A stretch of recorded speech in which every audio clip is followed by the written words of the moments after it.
ቆይ አንዴ አረጋጉት። ምንድነው ደግሞ? ቶባክ ምንም አላረግንም አይደል እንዴ? ምንድነው እናንተ እዚህ የምትሰሩት? መንገድ ጠፍቶባችሁ ነው እንዴ? ኧረ አልጠፋንም። እዚህ ምን እያረጋችሁ ነው?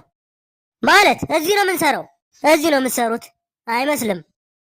ምን አድርገን ነው? ምን እንዳረጋችሁ እነግራለን። ጠብቅ። ምንድነው? ሌላ ፖሊስ? አፍን ዝጋ። መሬት ላይ ተኛ አሁኑኑ። ወደ መሬት ውረድ። ወደ መሬት ምንድነው? ቆይ ምን አድርገን ነው? ቆይ መሬት ላይ ተኙ ሁላችሁም። መሬት ላይ ማትረቡ መሬት ላይ ተኙ። ቶሎ በል መሬት ላይ። እጃችሁን በጀርባችሁ አድርጉና ጣታችሁን አቆላልፉ። ያሌለ ነው ይደብራል። ጣትን አቆላልፍ እያልኩ ነው። ቆይ ምን ብናደርግ ነው እንደዚህ የምታደርገን? ፖሊስ ራሳችንን መከላከል አለብን። እናንተ 7 ናችሁ፣ እኛ 4 ነን። ዝም በሉና ስራችንን እንስራበት። ይቅርታ፣ ምን ተፈጠረ? እባክዎት አንዴ እዛ ይቆዩ። እነዚህ ወንበዴዎችን እየፈተሽን ነው። እሺ ይቅርታ፣ አልተግባባንም። እነዚህ ወንበዴዎች አይደሉም፣ አርቲስቶች ናቸው። ይቅርታ፣ አርቲስት ነው ያሉት? አዎ። የምርህ ነው? አዎ። ምን አይነት አርቲስት? ራፐሮች ናቸው። ውስጥ ከኔ ጋር እየሰሩ ነበር። እሺ ችግሩ ይሄ ነው። ራፕ አርት አይደለም። ይቅርታ ግን ማን አንተ? እኔ ማኔጀራቸው ነኝ። ጥሩ፣ እንደዛ ከሆነ ልንገርህ፣ ሰዓትን እያጠፋ ነው። ማኔጀር? የምርህ ነው? እነዚህ ራፐሮች ያልካቸው? አዎ። ወንበዴ ነው የሚመስሉት። ምንስ ቢመስሉ መሰሉ ብለህ የማሰር መብት የለህም። እንዴት ነው ነገሩ? ጤነኛ አይደለም እንዴ? ይሄ የፖሊስ ትንኮሳ ነው። ማኔጀራቸው ነኝ ነው ያልከኝ? አዎ። ጠበቃቸው አይደለም። ምንስ በሆን ለውጥ ያመጣል?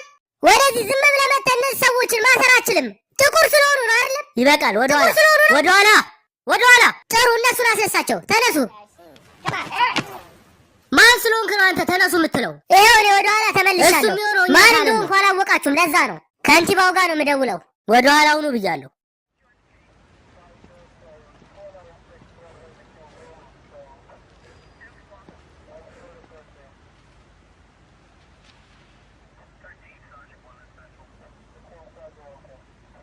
አሁን መነሳት ትችላላችሁ። ተነሱ አልኩኝ እኮ። አይ የለ ደግሞ ሰዎችን ስርዓት አስይዛቸው። ኤሪክ ይበቃል፣ በቃ ወደ ውስጥ ግቡ። ምን ችግር መፍጠር ፈለክ?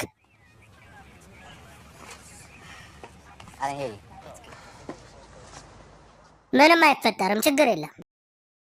ምንድነው አንተ ማለት የምትፈልገው ነገር አለ? አይስኪው ዝም ብለህ ግባ። አንተን እኮ ነው ማለት የምትፈልገው ነገር አለ። ግባ። ወደ ውስጥ እንግባና ወደ ስራ እንመለስ። አለቃ የሚልህን ስማ። ወደ ውስጥ ግባ ካለ ወደ ውስጥ ግባ። አንተ ለምን አፍህን አትዘጋም? ደግሜ አልነግርህም። ወደ ውስጥ ግባ። ግባ በቃ ኪዩ። እኛ ወደ ውስጥ ገብተን ወደ ስራችን እንመለስ። ተውን፣ ከዚህ ሂዱልን። የምን አባቱ ራፐር ነው ደግሞ ይሄ? እናንተ ማትረቡ አሳፋሪዎች።